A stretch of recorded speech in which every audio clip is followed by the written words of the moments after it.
ஹிந்து, முஸ்லீம், Christian எல்லாம் ஒன்றா சேர்ந்து ரம்ஜான் நோன்பு திறக்கிறாங்க. இந்த ரீலுக்கு அப்படியே இனமென பிரிந்தது எவ்வளோ அழகாக இருக்குல்ல இந்த பாட்டு போட்டால்.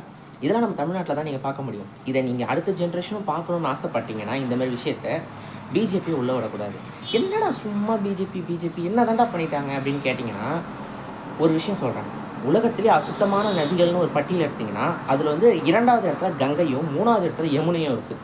ஏன் இந்த நிலைமை அந்த புனிதமான நதிகளுக்குன்னு கேட்டிங்கன்னா ஆலை கழிவுகள், அதாவது இண்டஸ்ட்ரியல் வேஸ்ட் அதில் பயங்கரமாக கலக்குது. மனித கழிவுகள், செத்துப்போன பணத்தெல்லாம் கங்கையில் விடுறது புனிதம்னு சொல்லிட்டு அதை பண்ணிகிட்ருக்காங்க. 2வது அக்கப்பக்கத்தில் இருக்க வீட்டோட குப்பைகள், அந்த தெருவில் வந்து வர அந்த சீவேஜ் எல்லாமே கங்கையில் தான் கலக்குது. குடிக்கிறதுக்கே தகுதியற்ற தண்ணி அப்படின்னு சொல்லிட்டு கங்கையை சொல்கிறாங்க. ஏன்டா அப்போ இந்த விஷயத்த சொல்கிறேன்னு கேட்டிங்கன்னா, இஸ்லாமியர்கள் வந்து போயிருக்காங்க கங்கை நதியில். அதில் வந்து இஃப்தார் நோன்பு திறக்கிறப்போ அந்த பிரியாணி சாப்பிட்ருக்காங்க. அந்த வேஸ்ட் வந்து அந்த தண்ணியில் விழுந்து அந்த தண்ணியோட புனிதம் கெட்டு போச்சான். அதனால் பாஜகவை சேர்ந்த ஒரு ஆள் வந்து இந்த 6 பேரையும் கேஸ் போட்டு அரெஸ்ட் பண்ணிட்டாங்க அவங்கள. புரியுதா அவங்களுக்கு? அதாவது ஆலை கழிவுகள் அவங்க புனித நதியில் கலக்கிறது அவங்களுக்கு பிரச்சனை இல்லை. இதே வந்து பக்கத்து வீட்டில் இருக்கிறவங்க குப்பை போடுறது பிரச்சனை இல்லை, பணத்தை மரத்தை போடுறது பிரச்சனை இல்லை. இஸ்லாமியருக்கு போய் அந்த பிரியாணியை சாப்பிட்டு போட்டது தான் அந்த இடத்துல பிரச்சனை. அதாவது இந்திய நாடுன்றது எல்லாருக்குமே சொந்தம். இந்தியாவில் ஓடுற நதிகள், வளங்கள் எல்லாருக்குமே சொந்தம். குறிப்பிட்ட மதத்துக்கு சொந்தம் கிடையாது, எல்லாருக்குமே சொந்தம்.